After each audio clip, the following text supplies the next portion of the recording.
उद्धारकर्ता प्रभु यीशु मसीह के अति श्रेष्ठ नाम में शुभ संदेश के हमारे सारे श्रोताओं को एक और बार नमस्कार और जय मसीह की। थोड़ी देर के हमारे मनन के लिए आइए निकालेंगे मरकुस रचित सुसमाचार 4 अध्याय 35 से लेकर 41 तक। Marks gospel chapter 4 versus 35 to 41।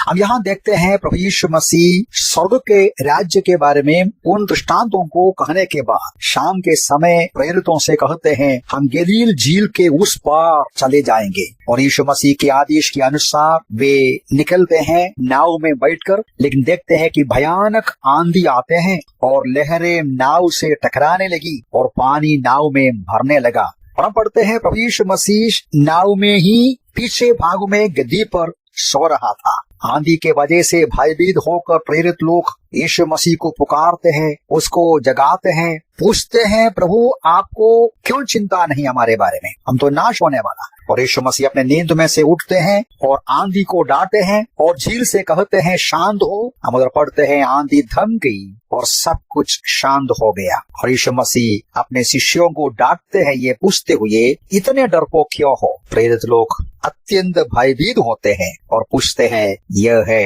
कौन। प्यारो, बहुत गहराई से मनन करने का एक अद्भुत घटना है यहाँ जो पढ़ा। हमें सीखने के लिए कम से कम 4-5 बातें देख सकते हैं। बहुत ही जल्दी मैं आपके सामने उन बातों को रखता हूँ। पहली बात हमें सीखना ये है, यीशु मसीह के आदेश पर, यीशु मसीह के साथ साथ हम जब आगे बढ़ते हैं तो भी जीवन में कठिनाई आ सकते हैं। बहुत बड़ी भयानक आंधी और लहरें जीवन में सामना करना पड़ेगा। जैसा हमने देखा प्रभु यीशु मसीह स्वयं बोला आओ हम उस पार चले। यीशु मसीह उनके बीच में ही है तो भी कठिनाई, बहुत ही डरावने वाली परेशानी को सामना करना पड़ता है। ये हमेशा मसीही जीवन में सही है।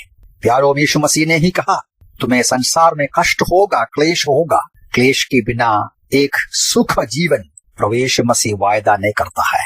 क्लेश और कष्ट को उठाना पड़ेगा। और दूसरी बात यहाँ से हम समझ सकते हैं, ऐसी परिस्थिति में जीवन की अलग अलग प्रकार की कठिनाई, विरोध, संकट, आंधी तूफान की परिस्थिति को सामना करते समय हमें तसल्ली देने वाली बात, हमें आशा देने वाली बात, हमें आश्वासन देने वाली बात यह है कि यीशु मसीह हमारे साथ है और हम यीशु मसीह के रास्ते पर, वचनों पर चल रहा है। फिर हमें डरने का कोई, चिंता करने का कोई कारण नहीं है। प्रभु यीशु मसीह उनका ही नाव में थे और यीशु मसीह के कहने पर वो जा रहे थे, फिर डरने की आवश्यकता नहीं है।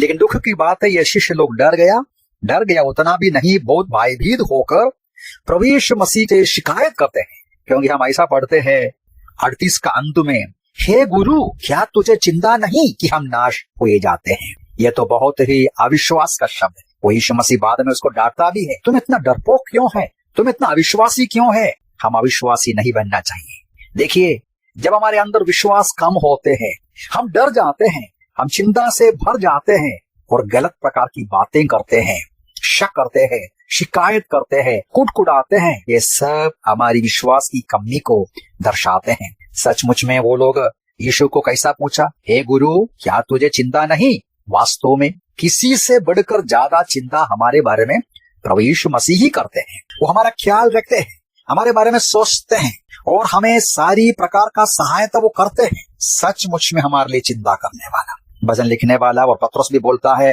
परमेश्वर आपके लिए चिंता करते हैं, इसलिए सारा बोझ उसके ऊपर डाल दो। हमें हमारे लिए चिंता करते हैं। हमारा नाश होने में प्रभु को बिल्कुल पसंद नहीं। एसीकिएल के पुस्तक में हम पढ़ता है, परमेश्वर नहीं चाहता कोई भी नाश हो जाए। सबसे बुरा पापी मनुष्य भी बचना है, जीवन पाना है। इसलिए तो यीशु मसीह दुनिया में आया, इसलिए तो हमारे लिए सूली पर मृत्यु सहा, पापों के लिए प्रायश्चित का बलिदान हो गया। तो दूसरा सबक है, जीवन की कठिनाई के बीच में आंधी तूफान सामना करते समय तसल्ली पाना, हिम्मत रखना, यीशु हमारे साथ है और हम उसकी कही हुई रास्ते पर चलते हैं तो डर की आवश्यकता नहीं है। तीसरा सबक हम यहाँ से समझ सकते हैं, यीशु मसीह जो सो रहा है उसका नींद क्या दर्शाते हैं। उसका नींद दर्शाते हैं हर एक मनुष्य के समान अपने शरीर में वो कमजोरी को महसूस करता था। परमेश्वर का वचन में पढ़ता है इब्रानी की पत्री 4:15 में, पाप को छोड़कर सारी बातों में हमारे समानता में यीशु मसीह पर रखा गया। वो 100% मनुष्य है लेकिन पाप उसमें नहीं। इसका फायदा क्या है? इसका फायदा यह है वो हमें पहचानते हैं। हमारा जैसा वो कंगाल रहा, हमारा जैसा वो भूखा रहा, प्यासा रहा, थकावट को अनुभव किया, हमारी सारी निर्बलताओं को समझते हैं। यीशु मसीह सो रहे हैं, लेकिन यीशु मसीह को जब जगाया वो उठता है, आंधी को आदेश देता है रुक जाओ, आंधी को डांटे है और झील को बोलता है शांत हो, थम जा। फिर पढ़ते हैं आंधी थम गई, सब कुछ शांत हो गया, तुरंत बंद हो गया। ऐसा नहीं है कि धीरे धीरे, तुरंत बंद हो गया। वो दर्शाते हैं प्रभु यीशु मसीह का ईश्वरीयत्व को दर्शाता है। वो 100% मनुष्य है, पाप को छोड़कर हर बात में 100% ईश्वर है, स्वयं सृष्टि करता है। आंधी, तूफान, झील यीशु मसीह को पहचान लिया, उसकी आवाज को पहचान लिया। वो सृष्टिकर्ता स्वयं है, उसके आदेश पर वो बंद हो गया, रुक गया। हमारा प्रभु यीशु मसीह सब कुछ बनाया हुआ, सब कुछ अपने हाथों में संभालने वाला महान प्रभु है, सृष्टिकर्ता स्वयं है। हम उसका आदर सम्मान करना है, उसकी इस उपस्थिति में हम आनंदित और मगन होना है, हिम्मत रखना है। और 5वीं बात यह है, वे अत्यंत भयभीत हुए और आपस में कहने लगा, आखिर यह है कौन कि आंधी और लहरें भी इसकी आज्ञा मानती है। प्यारो, जब हमारे जीवन में प्रभु यीशु मसीह का महान कार्य को सामना करते हैं, अनुभव करते हैं, हमारा कर्तव्य बनता है पूछना ये कौन है। उनका भय मानना चाहिए, उनका आदर सम्मान करना चाहिए। हमारे हृदय में परमेश्वर का भय बढ़ना चाहिए, उनके प्रति हमारा आदर बढ़ना चाहिए, उसकी स्तुति, धन्यवाद, आराधना, उपासना करना चाहिए। वो है सचमुच में आराधना। प्रभु कितना महान है समझकर उसके सामने सिर झुकाना है। प्रभु हमें सहायता करे। ये जो घटना हमें बहुत प्रकार हिम्मत देता है। जीवन की आंधी तूफान जीवन में आते समय तसल्ली रखना, हर परिस्थिति में प्रभु में भरोसा रखना, उसकी उपस्थिति, उसका आदेश, उसका आज्ञा, उसका वचन हमको मजबूत करना चाहिए। आज विशेष तौर से हमारे देश में मसीह लोग, सच्चे मसीह विश्वासी लोग बहुत भयानक तरीके से आगे बढ़ रहा है। हमारे खिलाफ दुश्मन षड्यंत्र बना रहा है, मचा रहा है। हम देखते हैं हमारे खिलाफ बहुत सारे विरोधियों, अधिकारी लोग भी विरोध हो जाते हैं। प्यारो, इस अवसर पर हमें प्रभु का वचन पर और भरोसा करना, प्रार्थना के द्वारा, वचन की पढ़ाई और मनन के द्वारा हमारे व्यक्तिगत जीवन में, हमारे रहस्य जीवन में प्रभु से निरंतर संपर्क में रहे, विश्वास में मजबूत रहे। अंतिम तौर पर प्रभु यीशु मसीह विराजमान है, सृष्टिकर्ता, राजाओं का राजा, प्रभुओं का प्रभु, वो सिंहासन पर विराजमान। वो जीतेगा, वो जिएगा, महान कार्य करेगा। उस विश्वास में हर परिस्थिति का हम सामना करेंगे, लेकिन पक्का करें हम प्रभु के मार्ग में ही चलते हैं, उसके कही हुई रास्ता पर ही चलते हैं। वो हमारे बीच में है, हमारे साथ है।